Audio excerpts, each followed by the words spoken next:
그래서 4장 15절서부터 16절입니다. 자, 먼저 마태복음 16장 18절부터 보겠습니다. 같이 읽겠습니다. 또 내가 내게 이르노니 너는 베드로라. 내가 이 반석 위에 내 교회를 세우리니 음부의 권세가 이기지 못하리라. 자, 에베소서 4장 15절 16절입니다. 같은 목소리로 봉독하겠습니다. 오직 사랑 안에서 그는 머리니 곧 그리스도라. 그에게서 온몸이 각마디를 통하여 도움을 받음으로 연결되고 결합되어 각 지체의 분량대로 역사하여 그 몸을 자라게 하며 사랑 안에서 스스로 세우느니라. 아멘. 해마다 이제 교회 설립 주일이 되면은 교회 설립 몇 주년 감사 예배 그런 이제 현수막을 예배당 벽면에 붙였습니다.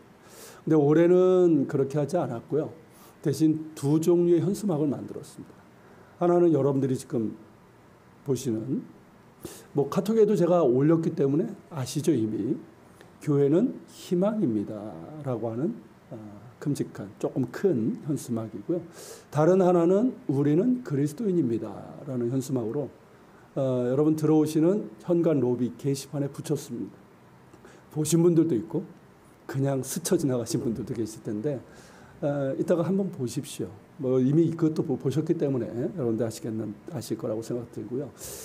제가 이제 서울 광염교회에서 이게 이제 한국교회 희망 프로젝트라는 그 일환으로 이제 제작이 된 거예요.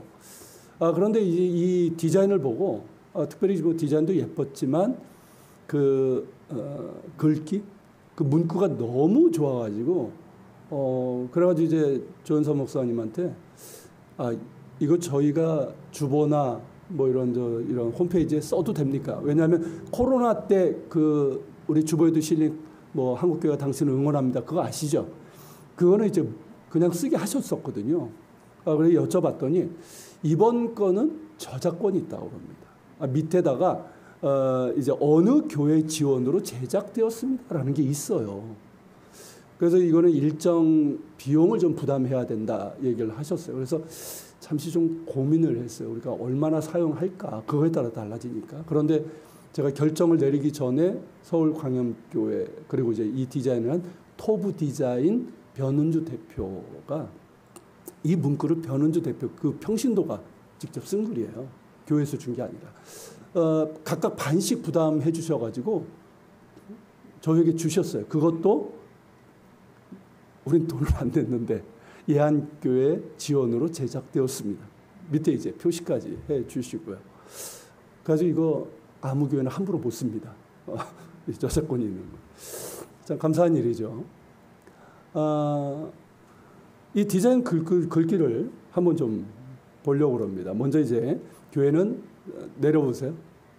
교회는 희망입니다. 크죠? 한 칸 더 내리면 자 한번 읽어볼까요? 교회는 구원의 방주입니다. 배바람이 불어도 폭풍우가 몰아칠 때도 구원의 방주 안에서 우리는 안전합니다. 외치지 않을 수 없습니다. 아무리 소리쳐도 사람들이 듣지 않고 제 갈 길로 갈지라도 우리는 이 소리를 멈출 수 없습니다. 이 방법 외에는 다른 길이 없다는 것을 알기 때문입니다. 여전히 이 시대에도 교회는 희망입니다. 어떻습니까? 아멘이십니까? 공감하세요? 별로 공감을 안 하시나 본데. 우리 교회 앞에 이제 여수천, 그 여수천을 따라서 쭉 내려가면 탄천과 만나는 그곳에 큰 교회가 있습니다. 어느 교회인지 다 아실 거고요. 거기 이제 건물 외벽에 교회는 이 땅의 소망입니다 라는 큰 글자가 써 있어요. 그래서 멀리서도 보여요. 자, 교회는 이 땅의 소망입니다. 저는 그 말에 공감하지만 과연 사람들이 그것을 보고 특히 이제 믿지 않는 사람들이 그 문구를 보고 공감을 할까 그런 생각을 한 적이 있어요. 최근에 한국교회 특히 이제 코로나 상황을 거치면서 한국교회를 지금 보면서 교회가 이 땅의 소망입니다라는 말에 공감하지 않는 사람들이 꽤 있을 거란 생각이 들었습니다. 목회 세습을 비롯해서 부끄러운 일들이 일어나고 있고 물론 이제 소수 교회지만 그리고 이제 코로나 사태 초기에는 어땠습니까? 소수의 교회였고 언론에 너무 지나친 이런 보도 탓에 교회가 코로나 확산의 주범처럼 그렇게 인식이 되었잖아요. 실제로 아닌데 말입니다. 그런데 얼마 전 법원에서 코로나 확산 방지를 위한 대면 예배를 금지했던 서울시에서 굉장히 강력하게 그렇게 했었어요. 교회가 딱 한 명이라도 나오면 그냥 전면 예배 금지시켜버리고 너무 이제 심하게 했었는데 그 방역 조치를 취소해달라는 소송이 내렸는데 소송에 대한 판결이 좀 코로나도 다 거의 끝난 이 거리두기 해제된 이 상태에서 지금 판결이 내려졌는데 대면 예배 전면 금지를 위법하다라는 판결이었습니다. 그러니까 재판부는 대면 예배 금지 처분은 교회가 음식점 등과 달리 생산 필수 시설이 아니라는 점에 근거해 집합 금지를 한 것으로 보인다. 문제인지 아시겠죠? 식당 뭐 이런 건 필수 시설이지만 교회는 그런 거 아니다. 이렇게 생각해서 이제 금지시킨 것이고, 그러나 교회는 심적 위안뿐만 아니라 자신과 타인에 대한 증오를 극복할 수 있는 정신적 해결책을 제시해 주는 등 안정적 정신 건강을 지원하는 순기능이 있다라고 했어요.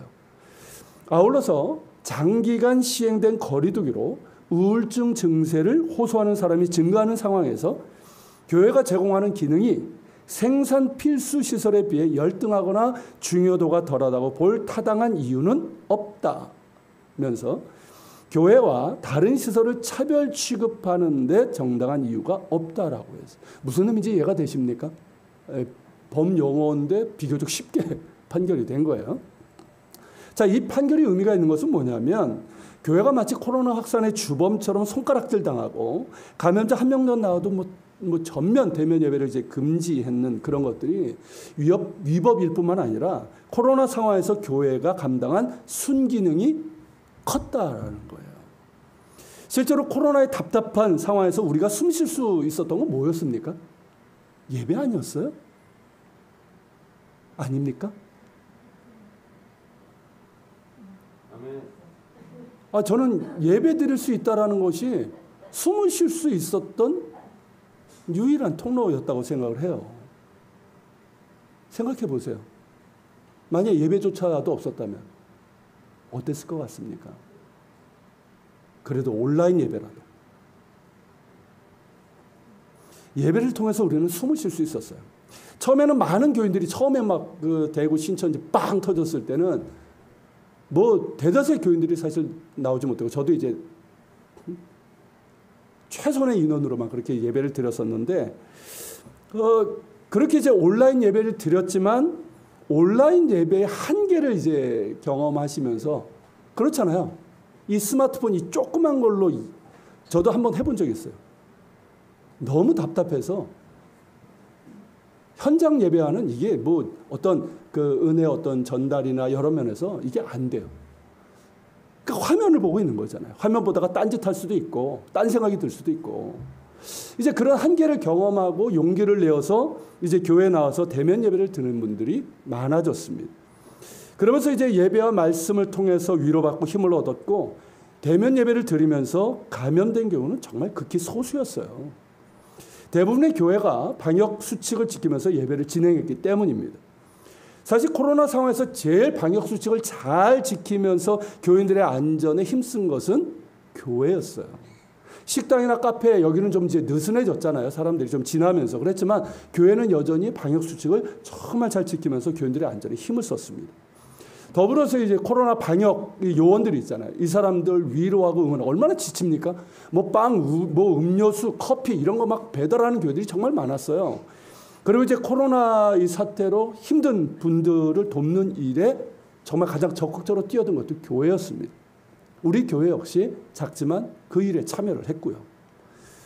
물론 이제 코로나 사태로 인해서 한국 교회가 큰 어려움을 겪은 건 사실입니다. 교회 역사에서 처음 겪는 일이었거든요. 이게 박해 때문도 아니고 전쟁 때문도 아니고 전염병 때문. 이게 교회 역사에서 처음 겪는 일이고 그러다 보니까 처음에는 어떻게 대처해야 될지 몰라가지고 큰 혼선을 치렀던 것도 사실이에요.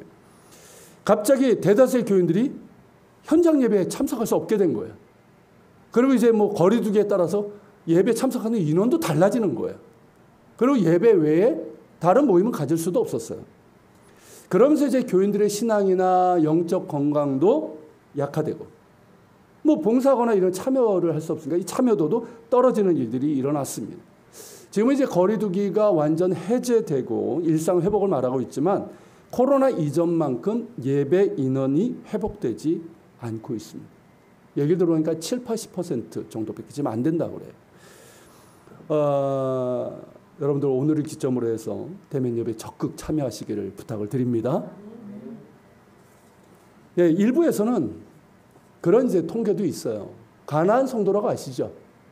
안 나가, 가나안. 그러니까 교회 이제 가지 않는, 그러면서 뭐 교인이라고 하는 이런, 미안한 말이지만 그리스도는 아니에요, 그건. 그 이유는 제가 인정하지만 그건 그리스도인이 아니에요. 그런 사람들이 이제 늘어났다고 하고, 특히 이제 젊은 층의 이탈이 큽니다. 그리고 이제 교인들의 이제 헌금 참여도도 이제 낮아져서 어려움을 겪는 교회들도 이제 많고, 이 코로나 사태를 거치면서 이 중형 교회들이 약화되는, 그래서 이른바 이제 양극화 현상, 이게 이제 심화되었다고 해요. 코로나 사태로 인한 어려움도 있지만 지금의 한국 교회의 모습을 보면 정말 교회가 이 땅에 희망일까 하는 의구심이 들 수도 있습니다. 여러 타락상도 그렇고, 뭐 정치, 극우, 이데올로기의 포로가 된 일부 목회자들, 그런 교인들로 인해서 가뜩이나 이 땅에 분열과 대립이 있잖아요. 근데 교회가 왜 거기 뛰어드냐는 거죠. 그렇지 않습니까? 정치적으로 보수일 수 있어요. 극우일 수도 있어요. 그런데 그거를 가지고 왜 그 분열, 이 땅이 가뜩이나 분열과 대립인데 왜 거기에 교회가 참여하는지 모르겠어요. 그러다 보니까 교회에 대한 신뢰도가 떨어지게 되고, 이런 상황에서 교회는, 그리고 우리 그리스도인들이 세상의 빛과 소금이 되고 있는가? 정말 교회는 이 땅의 희망인가? 하는 의구심이 들기도 하고, 뭐 우리 자신을 돌아보면 어떻습니까? 그렇지 못한 것 같아서 주님께 죄스러운 마음이 들기도 합니다. 어떻습니까, 여러분? 교회는 희망일까요? 할렐루야. 맞아요. 교회는 희망입니다. 여전히 교회는 희망이고 이 땅의 희망입니다. 왜 그렇습니까? 교회는 주님께서 세우신 주님의 공동체이기 때문입니다. 오늘 본문 마태복음 16장 18절에서 예수님께서 뭐라고 말씀하십니까? 내가 이 반석에 내 교회를 세우리니 음부의 권세가 이기지 못하리라고 하셨어요. 교회는 사람이 세운 기관이 아닙니다. 예수님께서 세우신 주님의 공동체예요. 우리 성경에는 내 교회라고 되어 있지만 성경 원어를 보면 나의 공동체예요. 즉 예수님의 공동체, 그걸 우리는 교회라고 부르는 거예요. 그리고 이 반석은 뭘까요? 이 반석이 교회를 세우시겠다고 하셨는데, 이 반석은 뭐 천주교에서 말하는, 그들은 이제 베드로를 일대 교황으로 얘기하니까 베드로를 얘기하는 것이 아니라 베드로가 했던 신앙 고백을 얘기하는 거죠. 그 고백이 뭡니까? 주는 그리스도시요 살아계신 하나님의 아들이시니이다. 이 고백이에요. 이 신앙 고백이 반석처럼 단단한 그곳에 나의 공동체, 즉 교회라고 하는 그 공동체를 세우시겠다는 선언이었어요. 그리고 예수님의 이 교회 선언은 언제 이루어지게 됩니까? 오순절 성령 강림을 통해서 이루어지게 됩니다. 성령을 받은 120명의 이 성도들이 한마음 한뜻이 됐어요. 이들은 모두 예수님의 부활을 목격한 사람들이에요. 그런데 성령이 임하니까 어떻습니까? 그들의 마음이 하나로 모아지는 거예요. 예수님께 대한 믿음으로 뜨거워지고, 예수님의 사랑 가운데서 서로를 사랑하고 이웃을 사랑하고 세상을 사랑하는 사람이 된 거예요. 그러면서 교회라고 하는 공동체가 이루어지게 된 거예요. 그것을 예루살렘 초대교회라고 부르는 겁니다. 우리가 사도행전을 통해서 그걸 보고 있지 않습니까? 여러분, 예루살렘 초대교회는 어땠습니까? 우리가 사도행전 강해를 지금 잠깐 쉬시고 있는데 우리가 쭉 본 것처럼 어땠어요? 그 시대의 희망이었어요. 그 땅의 희망이었어요. 뭐 예루살렘 초대교회뿐만 아니라 그 이후에 뭐 안디옥 교회, 또 많은 교회들이 세워지지만 그 교회들은 한결같이 그 지역에서 희망이었어요. 왜? 그들이 전한 복음이 희망이기 때문에 그래요. 예수 그리스도의 복음이잖아요. 하나님이 우리를, 이 땅을 이렇게 사랑하사, 이 세상을 사랑하사 독생자를 주셨고 죄인인 우리를 구원할 수 있는 유일한 구원자신 예수 그리스도의 그 복음을 전했기 때문인 거죠. 예수 그리스도는 구원의 이름이에요. 구원의 희망이에요. 죄와 고통과 저주와 죽음 가운데 있는 인간이 구원받을 수 있는 유일한 희망이에요. 그 어디에도 희망은 없어요. 다른 이름으로는 구원을 받을 수 없습니다. 오직 예수의 이름에만 구원이 있어요. 그래서 유일한 희망인 거예요. 삶의 의미도 목적도 없이 그저 돈돈돈 하면서 아니면 쾌락을 즐기면서 그렇게 헛되게 살아가는 게 인생 아닙니까? 그런 인생들이 그러다가 영원히 죽음 이후에는 어떻습니까? 영원한 지옥에 떨어질 인간이 구원받아서 내가 이 땅에 왜 존재하는지, 내가 무엇을 위해서 살아가야 되는지 그 존재의 의미와 목적을 예수 그리스도 안에서 알게 되는 거란 말이죠. 나는 우연히 생긴 존재가 아니에요. 하나님께서 나를 지으셨어요. 할렐루야. 나를 이 땅에 보내셨어요. 내 삶은 가치가 있어요. 나는 그 자체로 존귀합니다. 내 인생에는 하나님께서 주신 목적이 있어요. 고귀한 목적이 있어요. 할렐루야. 이걸 알게 되는 거예요. 그리고 이 땅에서 삶이 다가 아니라 이 땅에서 삶이 다니까 그냥 내 멋대로 사는 것이 아니라 죽음 이후에 영원한 하나님 나라가 있단 말이죠. 그 희망이 있기에, 그 소망이 있기에 이 땅에서 절망하지 않고, 그리고 이 땅에서 삶이 다인 것처럼 집착 부리지 않고 욕심내지 않고 먼저 주의 나라와 의를 구하면서 살아가게 되는 거예요. 예수 그리스도는 우리 모든 사람들의 유일한 희망이에요. 죄인인 우리 모두가 구원받을 수 있는 유일한 희망이에요. 소망 없는 인생이 가슴 벅찬 희망의 인생으로 바뀔 수 있는 유일한 희망이에요.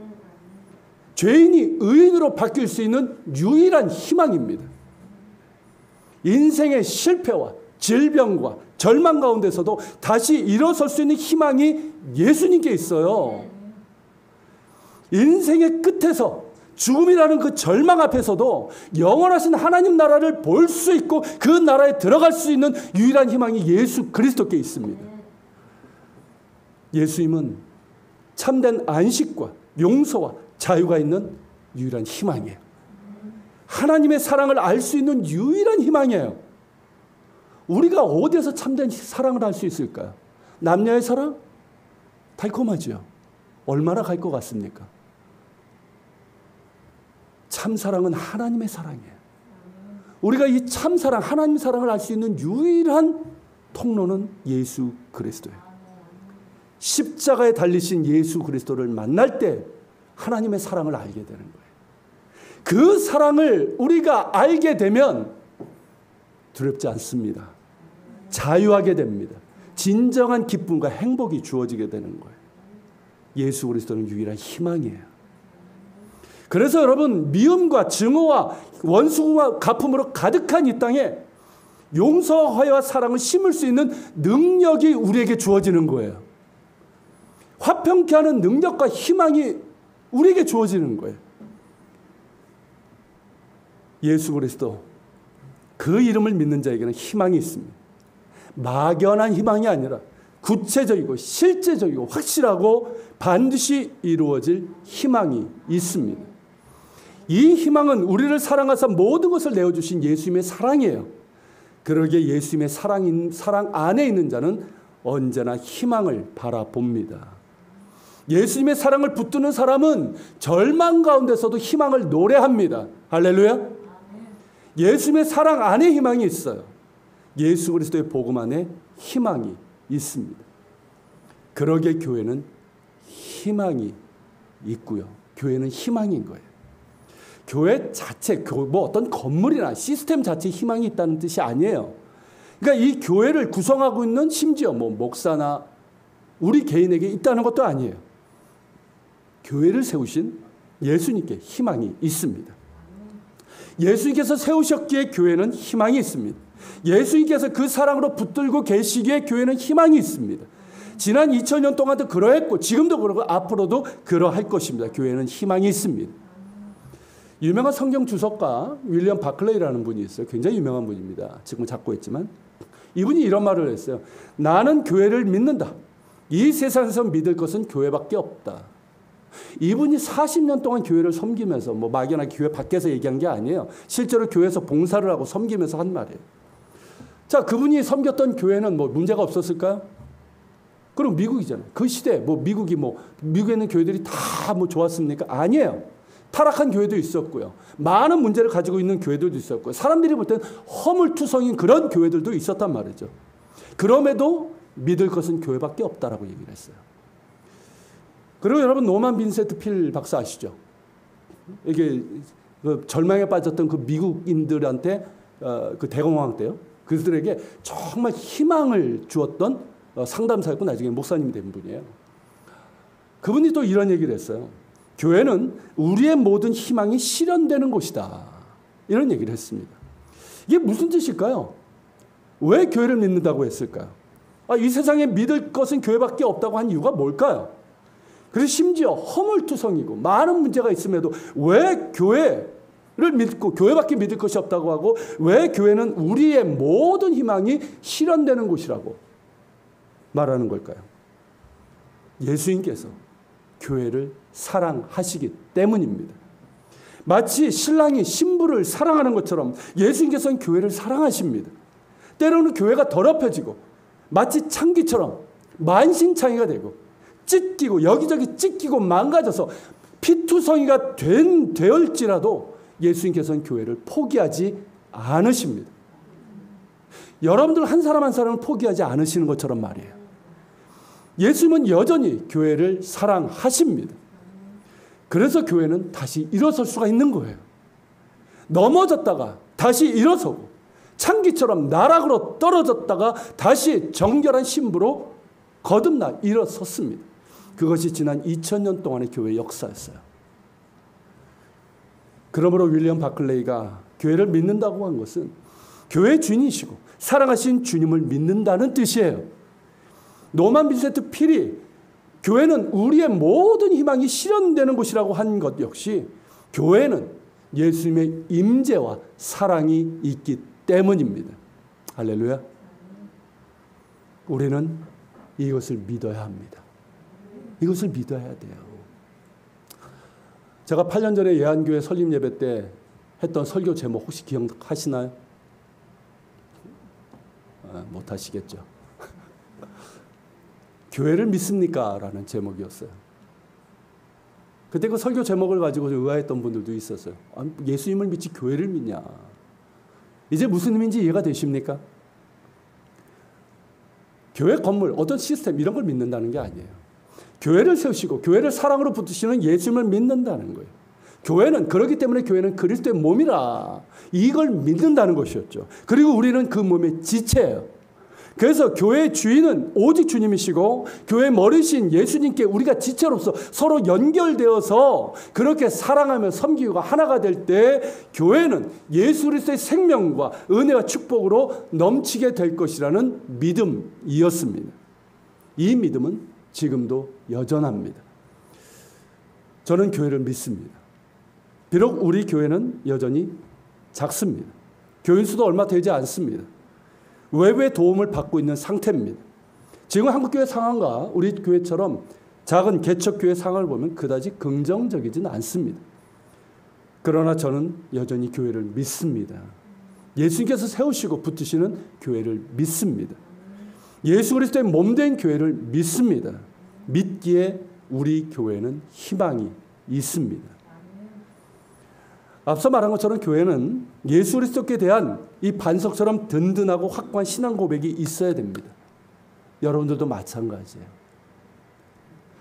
예수님은 나에게 누구인가? 분명한 대답이 있으셔야 됩니다. 확고한 믿음 가운데 있어야 돼요. 교회는 예수 그리스도의 복음 위에 든든히 서야 됩니다. 사도 바울이 책망한 것처럼 이 거짓 복음이 뭐냐면 예수 얘기를 해요. 성경 얘기도 해요. 복음 얘기도 해요. 그런데 어떻습니까? 슬쩍, 그러니까 포도주라면 물을 타는 거야. 독을 타는 거야. 이단들이 그러는 것처럼 말이에요. 뭐 신천지나 뭐 자칭 하나님의 교회라고 하는 장길자 하나님 어머니를 믿는 말이 됩니까 그게? 여러분 그런 데서 얘기하는 게 뭡니까? 예수님 얘기해요. 하나님 얘기해요. 성경 얘기해요. 그런데 거기다가 독을 타요. 물을 타요. 이게 거짓 복음이에요. 그런 이단들뿐만 아니라 슬쩍 타는 사람들이 있어요. 복음을 말한다고 하면서 세상 이야기를 합니다. 사람 이야기를 합니다. 정치 이야기를 합니다. 그런 것들이 다 거짓 복음이에요. 그러면서 강단을 더럽혀서는 안 되는 거예요. 듣는 교인들도 한국 교인들이 그런 분별력을 좀 가졌으면 좋겠습니다. 여러분들에게는 말씀을 좀 분별하는 분별력이 있기를 축복합니다. 분별하셔야 돼요. 재밌다고 이거 좋네 하면서 무조건 들으서는 안 됩니다. 순수한 복음을 전하는 그런 메시지를 들으세요. 예수 그리스도의 복음, 하나님 나라의 복음만이 선포돼야 됩니다. 이 강단은 그래서 거룩한 곳이에요. 그리고 이 복음 위에 교회는 든든히 서야 되고 예수 그리스도에 대한 반석처럼 튼튼한 그 신앙 고백 위에 서야 됩니다. 그리고 더불어서 교회는 성령 강림으로 인해서 세워졌어요. 성령은 하나님의 영이고 성부 하나님의 영이고 예수 그리스도의 영이에요. 예수님께서 그 부활하신 몸 그대로 하나님 보좌 우편으로 승계하셨습니다. 그러기에 예수님은 성령을 통해서 우리와 함께 하시는 거예요. 그러기에 성경이 우리에게 명하는 것이 뭡니까? 성령 충만을 받으라는 거예요. 성령 받기를 사모하라는 거예요. 성령 충만을 사모하고 받고 그리고 성령에 순종하라는 거예요. 이게 여러분 성경이 명하시는 거예요. 여러분 초대교회 역사가 뭡니까? 성령의 역사예요. 성령 충만함을 받은 사람들이 어떻게 성령의 인도하심과 역사에 순종했는가 하는 그 이야기예요. 교회는 성령 충만해야 됩니다. 성령 충만을 늘 사모해야 돼요. 그러니까 여러분들이 그래야 되는 거예요. 저도 그렇고 여러분들도. 성령 충만을 사모하시길 바랍니다. 예수님을 구주로 영접하는 자에게는 그 심령 가운데 성령이 임재하십니다. 믿습니까? 그 성령을 소멸시키지 말아야 되는 거예요. 우리가 영적으로 게을러지면, 순종하지 않으면, 죄를 범하면 우리 안에 있는 그나마 성령이 소멸되게 됩니다. 근심하게 돼요. 성령을 소멸시키지 말고 성령 충만을 구하고 또 성령 충만할 수 있는 우리 모두가 될 수 있길 바랍니다. 그리고 성령께서 하나 되게 하신 것을 힘써 지키는 것이 교회예요. 여러분 성경은 그렇게 말합니다. 성령께서 우리를 이미 하나로 만드셨대요. 우린 그 얘기 하잖아요. 우리가 하나가 됩시다. 근데 그거는 정확한 표현이 아니에요. 성령께서 이미 우리를 하나로 만드셨어요. 어떻게? 성령이 아니고서는 누구도 예수를 그리스도로 시인할 수 없느니라. 여러분들이 예수님을 믿는다면 우리 각자에게는 성령이 계십니다. 같은 성령이에요. 한 성령이에요. 이 말은 뭡니까? 우리가 한 성령을 받았고 한 분 하나님을 믿고 한 분 주님을 믿는단 말이죠. 그러기에 우리는 하나예요. 기억하십시오. 우리는 하나예요. 성령께서 이미 하나 되게 하셨어요. 우리 멀리 가평 일산에서 왔지만 우린 하나예요. 맞지? 우린 하나예요. 그 하나 되게 하신 것을 힘써 지켜야 하는 거예요. 그게 교회입니다, 여러분. 그럴 때 교회에 희망이 있는 거예요. 여러분 이것이 교회를 믿는, 즉 주님이 주인 되시고 머리신 교회, 주님의 몸인 교회, 그 몸에 지체된 교회를 믿는 우리의 믿음이 되어야 되고 또한 만들어가야 될 모습입니다. 그럴 때 주님께서 우리를 통해서 일하시는 거예요. 우리 가운데 더욱더 강력하게 임재하시는 거예요. 여러분 한 사람 한 사람 통해서 일하시게 되는 거예요. 영광 받으시게 되는 거예요. 주님의 몸된 교회를 세우실 것입니다. 그래서 음부의 권세가 결코 무너뜨릴 수 없는 그런 교회로 세워주실 것입니다. 교회는 희망입니다. 자, 두 번째로 우리는 그리스도입니다. 이 디자인의 글귀를 합시다. 이겁니다. 멋있지 않아요? 자, 글귀만 보겠습니다. 같이 읽어볼까요? 예수님께서 우리에게 그러했듯이 우리는 손 내밀어 잡아주는 사람입니다. 지쳐있는 사람의 손, 더 이상 일어날 힘이 없는 사람의 손, 한없이 작아져 있는 고난당한 사람의 손, 주님께로부터 받은 힘과 능력으로 살아가는 우리는 그리스도인입니다. 정말 아까 말씀드린 것처럼 토브 디자인 대표 변원주 대표가 쓴 글인데 정말 그리스도인이 어떤 사람인지를 정말 정확하고 정말 감동적으로 썼어요. 여러분 그리스도인이란 어떤 사람입니까? 그리스도인은 어떤 사람이에요? 교회 다니는 사람? 뭐 기독교인? 어떤 사람입니까? 그리스도인이란 나 외에 다른 사람을 책임질 수 있는 사람이에요. 이게 그리스도인이에요. 나 외에 다른 사람을 책임질 수 있는 사람. 가족을 얘기하는 게 아니에요. 그저 나만을 위하던 사람, 나와 정말 친밀한 관계에 있는 사람만 위하던 사람에서 이제 다른 사람, 심지어 나와 상관이 없는 사람, 심지어 나를 미워하는 사람에게조차도 손을 내밀 수 있고 그 손을 잡아줄 수 있는 사람이에요. 사람을 사람 자체로 보고 그 사람의 신분, 고하 이런 걸로 판단하지 않고 사람을 그 자체로 보고 진심으로 사랑할 수 있는 사람. 그 사람이 바로 그리스도인입니다. 예수님께서 그러하셨던 것처럼 말입니다. 여러분, 그리스도인의 말이 그거잖아요. 예수 그리스도를 믿는 사람, 예수 그리스도를 따르는 사람, 예수 그리스도를 닮아가는 사람. 그게 그리스도인이라는 뜻 아닙니까? 우는 자들과 함께 울고 웃는 자들과 함께 웃으라는 말씀처럼 그저 내 문제만 집착하는 것이 아니라 다른 사람들, 지쳐있는 사람들, 더 이상 일어서 힘이 없는 사람들, 한없이 작아져 있는 고난당한 사람들, 그들의 손을 잡아 일으켜 세워줄 수 있는 사람이 바로 그리스도인입니다. 코로나 사태 때 잠시 소개한 적이 있었는데 주 2, 3세기에 로마 제국에 큰 전염병이 2번 든 적이 있었어요.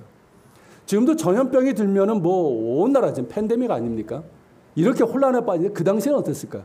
뭐 의료시설, 뭐 어떤 주거 환경이 좋았던 것도 아니란 말이죠. 그러니까 전염병 걸리면 그냥 삽시간에 퍼지는 거예요. 그래서 유일한 해결책은 뭐냐면 격리시키는 것밖에 없어요. 지금처럼 이렇게 뭐 친절하게 격리시킵니까? 그 당시에는 내다 버리는 거예요, 그냥. 그러니까 거주 지역에서 아예 쫓아내버리는 거예요. 이게 그 당시의 격리법이었어요. 그래서 많은 감염자들이 다 쫓겨났습니다. 버려졌어요. 그런 가운데서 용케 정말 그 이기고 이제 그 회복이 되면 다행이지만 대부분은 어땠을까요? 고통당하면서 버려진 채로 그 상처를 받으면서 그렇게 죽어갔습니다. 그런데 그들에게 찾아간 사람들이 있었어요. 찾아가고 다가서고 그러면서 혼자 지극정성으로 그들을 돌본 사람들이 있어요. 그들도 감염됐어요. 일부는 죽기도 했어요. 근데 끝까지 그렇게 환자들을 돌봤어요. 그렇게 해서 그 전염병이 진정이 되고 그칠 수가 있었어요. 자, 그 사람들이 누구였을까요? 예수 믿는 사람들. 그리스도인이었어요. 누가 시킨 거 아니에요. 그때 로마에서 미움받고 박해받았을 때였어요. 근데 이들이 그렇게 한 거예요. 왜? 그리스도인이니까. 예수님 믿으니까. 예수님께서 우리에게 그 사랑을 베푸셨으니까. 예수님께서 그 손을 우리에게 내미셨으니까. 이렇게 세우셨으니까. 우리도 그렇게 하는 것이 마땅하다. 그들의 고백이었어요. 여러분, 이게 그리스도인의 모습이었어요. 그들이 모인 공동체가 교회였어요. 그러니까 희망이 되는 거예요. 여러분, 지금까지 2000년의 역사 속에 이런 일들이 얼마나 많았는지 아십니까? 우리나라 교회 역사도 한번 보세요. 구한말에 일제시대 때 6.25 동란 이후에 얼마나 많은 이런 그리스도인들의 모습이 있었는지 아십니까? 그리스도인은 딴 거 아니에요. 단지 교회 다니고 내가 뭐 어떤 기록에다 기독교인이라 쓰는 거 그거 아니에요. 그리스도인은 나 외 다른 사람을 책임질 수 있는 사람이에요. 사람을 사람 자체로 볼 수 있고 진심으로 사랑할 수 있는 사람. 그 사람이 바로 그리스도인이에요. 이런 그리스도인이 세상의 빛과 소금이죠. 그래서 여러분, 이 그리스도인들이 있는 곳에는 항상 이런 사랑의 섬김이 있었고요. 용서가 있었어요. 여러분, 성 프란시스코 아시죠? 평화의 기도 아십니까? 주여 나를 평화의 도구로 써주소서. 미움이 있는 곳에 용서를, 다툼이 있는 곳에 사랑을, 분열이 있는 곳에 일치를. 실제로 그렇게 했던 사람들이 바로 그리스도인이었습니다. 위로받기보다는 위로했고, 이해받기보다는 이해했고, 사랑받기보다는 사랑했던 사람들. 자신의 것을 주었고 사랑으로 섬겼어요. 그들이 바로 그리스도인이었고 그래서 그들이 로마를 바꾼 거예요. 세상을 바꿔나갔던 거예요. 예수님의 말씀처럼 세상의 빛과 소금이 되었던 사람들이에요. 그리고 우리 역시 그리스도인입니다. 할렐루야. 우리는 누구라고요? 그리스도인이에요. 여러분 이름이 얼마나 그리스도인이라는 이 이름이 얼마나 자랑스러운 이름인지 아십니까? 자랑스러워하세요. 나 교회 다닌다고 자랑스럽게 얘기하세요. 나 예수 믿는다고 자랑스럽게 얘기하세요. 제가 어디 가서 뭐 이렇게 직업이 뭐예요? 그러면 목사라고 하면 저를 이렇게 삐끔 이렇게 보는 사람들이 있는데 그러면 이제 하도 그런 일이 있을 때는 잠깐 이렇게 할 때도 있어요. 그렇지만 저는 자랑스럽게 얘기합니다. 목사입니다. 교회 섬기는 목사입니다. 자랑스러워하십시오. 자랑스러운 이름이에요.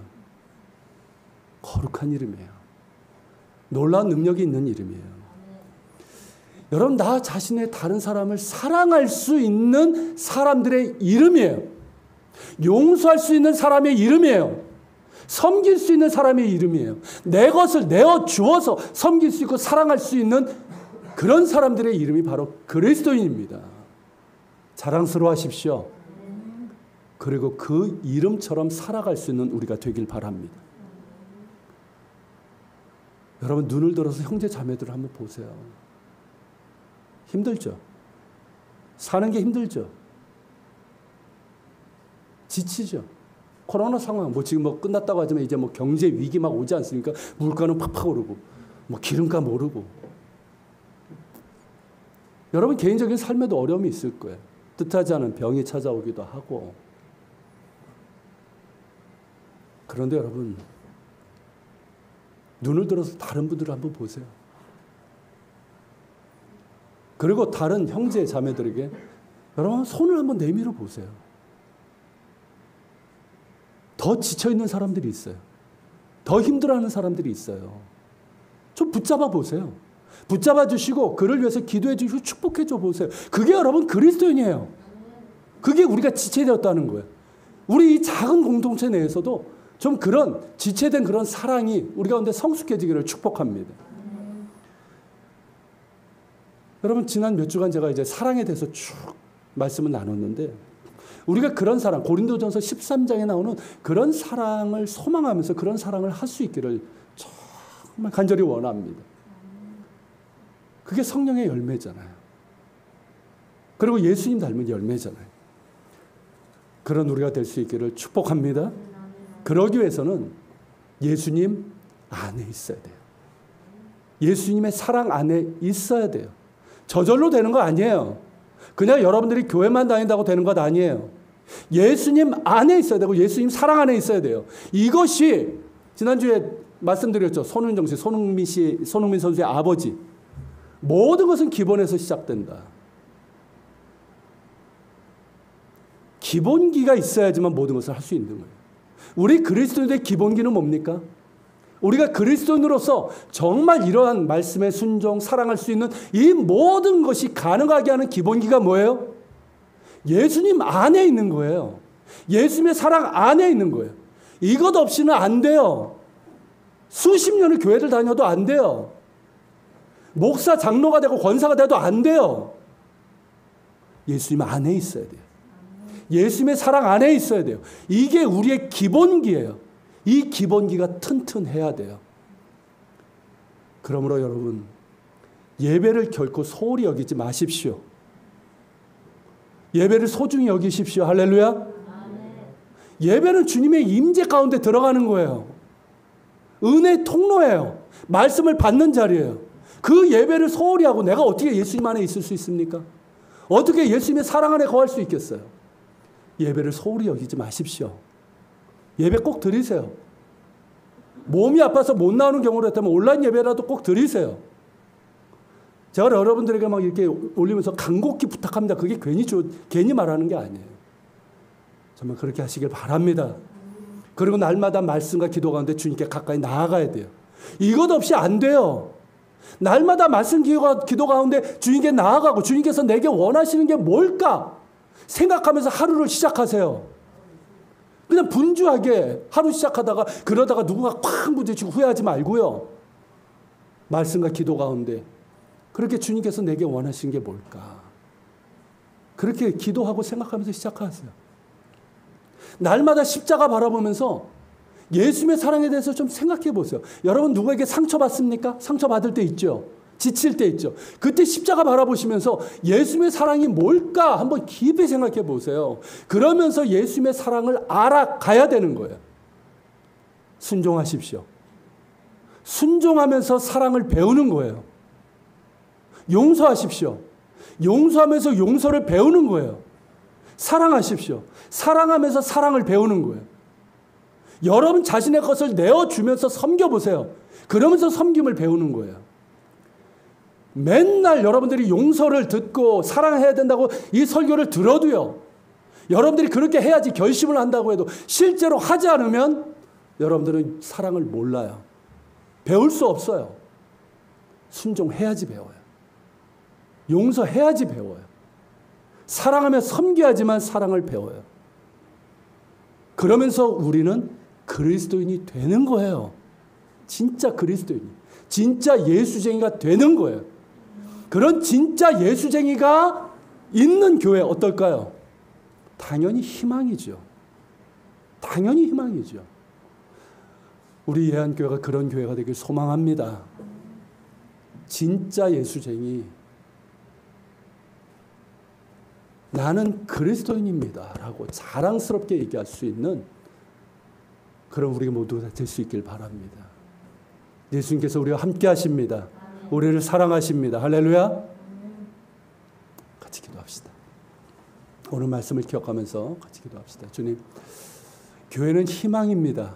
우리는 그리스도인입니다. 이 말씀 가운데 여러분에게 주신 깨달음이 있을 거예요. 여러분들에게 주신 음성이 있을 겁니다. 그 말씀을 기억하면서 기도합시다. 주님, 한국교회 희망입니다. 여전히 희망입니다. 더욱더 붙드시고 우리 예한교회도 희망이 되게 하시고 무엇보다 내가 그리스도인이 되길 원합니다. 우리 같이 기도하면서 주님 앞에 나아갑시다.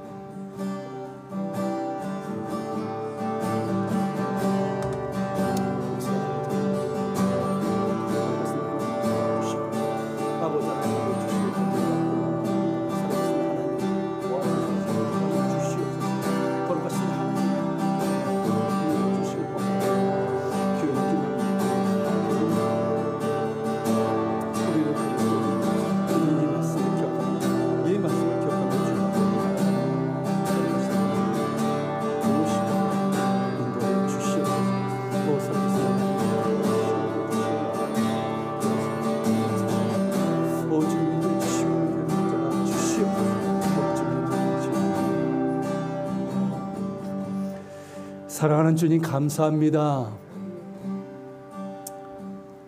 여전히 교회는 희망입니다. 우리 교회 역시 작고 연약하지만 우리 교회 역시 희망입니다. 예수님께서 붙들고 계시기 때문입니다. 기억하게 하시고 우리는 그리스도인입니다. 자랑스러운 이름입니다. 영광스러운 이름입니다. 진정 그리스도인이 되게 하여 주시고 그렇게 그리스도인으로 살다가 함께 모여 희망을 노래하는 공동체가 되게 하여 주시옵소서. 우리를 통해서 일하시길 원합니다. 우리를 통해서 영광 받으시길 원합니다. 주님, 오늘 8주년 감사 예배를 드리며 이렇게 예물을 드립니다. 11조를 드리고 교회 설립을 감사하면서 또 예물을 드리고 주일에 헌금을 드렸습니다. 하나님 흠양하시고 이것을 드린 자들에게 은혜를 허락해 주시옵소서. 이것이 쓰여지는 것마다 주의 영광이 나타나게 하여 주시옵소서. 이제는 우리 주 예수 그리스도의 은혜와 아버지 하나님의 그 크신 사랑과 성령님의 감화감동 교통 역사심이 교회가 희망이 되게 하시고 우리로 하여금 그리스도인이 되게 하시는 예수 그리스도의 그 사랑 안에 거하기를 원하는 우리 모든 지체들 머리 위에, 우리 교회와 이 땅에 있는 교회들, 조국 대한민국과 북한 땅, 이스라엘 땅 위에, 우크라이나 땅 위에, 세계 곳곳에서 복음을 전하는 선교사들과 박해적에 있는 그리스도인들 머리 위에 함께 하시기를 간절히 축원하옵나이다.